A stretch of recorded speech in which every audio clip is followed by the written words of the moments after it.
This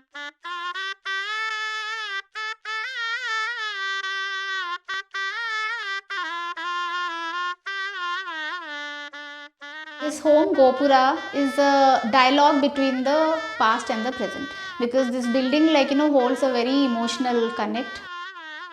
When the client visited us, they were very persistent about a thing that they did not want to demolish the building. We had to carry forward, connect of the past, keep it to the present, and then make room for the future, make the house for a modern family living. Hi, I'm architect Munmun, founder and principal at Studio Kosha. Hi, I'm Nikita. I'm partner at Studio Kosha. Today we'll be taking you on a home tour of Gopura in Bangalore. For detailed ebooks and chapters, visit buildofy.com. The link is in the description below. So the project is located in South Bangalore in a very densely populated area. So you can call this charm of the old Bangalore. So the whole idea was to fit in a building that would also stand out but not look out of place. The site is 60/40. Built up is 4,500 square feet. So in this part of it was a renovation and then part of it was like a new build. This is our ground floor plan, the one which we retrofitted. We created a nice wicket entry. As we come to the foyer, it's very inviting.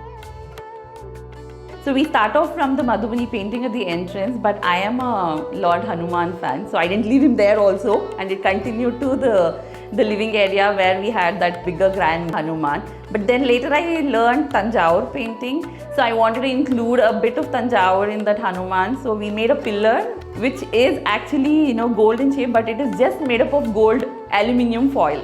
So I didn't spend more than 200 rupees for the entire pillar. So original Tanjore art is done by using a real gold foil. So I think the main inspiration for the entire house was definitely the Bhagavata, which you see as a wallpaper now. It is actually our family heirloom, which is like 200-year-old, handwritten scripts with miniature paintings of Tanjore. So those were definitely the inspiration, and I wanted that to be part of our home overall theme. But again, being artistic in nature, I don't have a professional degree. I've just taken inspirations here and there, and that's where I worked through. Buildofy videos for that example. I took a lot of inspirations from that also and tried my own bit into it. Entire thing opens up, so we do not have anything in between this. It's a free flowing plan where it ends with the kitchen, and our dining sits at the center, opens up nicely to the courtyard. We have bifold shutters here where we have sandwiched the art with the old sari in the background, and then that becomes a detail of the frame which comes at the center. Pooja and then courtyard is set in the northeast.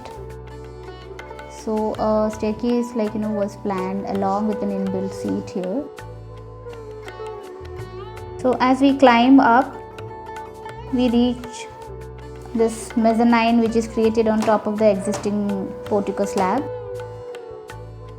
From here we climb up another 3 steps and then reach to the first floor.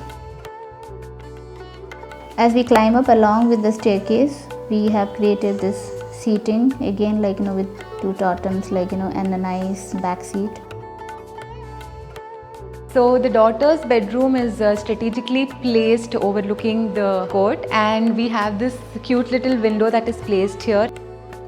And we also have spindles that are happening that also act like a safety railing for the kid.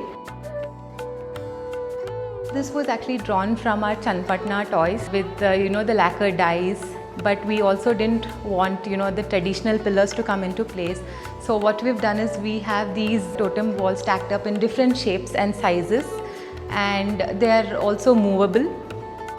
We have the master bedroom set in the southwest. So we have these shutters and then they open out to this nice greenery. Again, what we've done here is use stained glass from our olden days.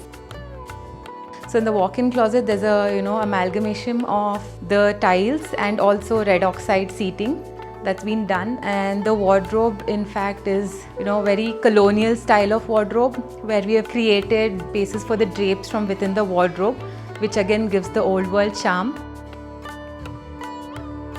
So here this staircase, as we go up, we created a skylight on top of it. On top of it we have terracotta jaali, and being a west facing site, when the sun is on the top, we get a nice tayo on this wall. The skylight gets closed here, and then we've got a little passage and a corridor. Here we have used glass so that it looks like a connection and a bridge between the two. The terrace here, what we have has got an access from the lounge with a nice bifold opening, and we've got a nice pergola, and the whole terrace has got a checkered tile floor. As this is again like project where the foundation is existing, we were not ready to put more load on structures. Again, tiles have been used in many different combinations in this house. For example, in the ground floor, where we have the whole tile skirting that runs along. Here what we tried to do was incorporate tiles in a very different and creative way, and we ended up using the tiles for the island in the kitchen, and also the bathroom where we have the countertops. There are different prints and then vibrant prints. For the Pooja room, we have used different print lotus style, which is gone for the floor and then gone for the dado. Whereas in the master, we've used this green tile with the floral motif. So with the the cream lime finish in the master bath, this contrasted really well. And then when we come to the daughters, again we are moving generations. We've used abstract print tiles. And her bathroom is again, a combination of terrazzo tiles with, fluted subway tiles. And when we go to the, guest bathroom, so what we did was, for the flooring, we've used the black and white tiles, whereas the walls is, again, lime plaster treated. You can see here, this is the old house, 1984 housewarming, and this is the housewarming of the new house. So that is how the whole emotional connect is in between. And then coming towards material palette, what we have used. So this is the tandoor leather finish. What is used for the floor is locally sourced.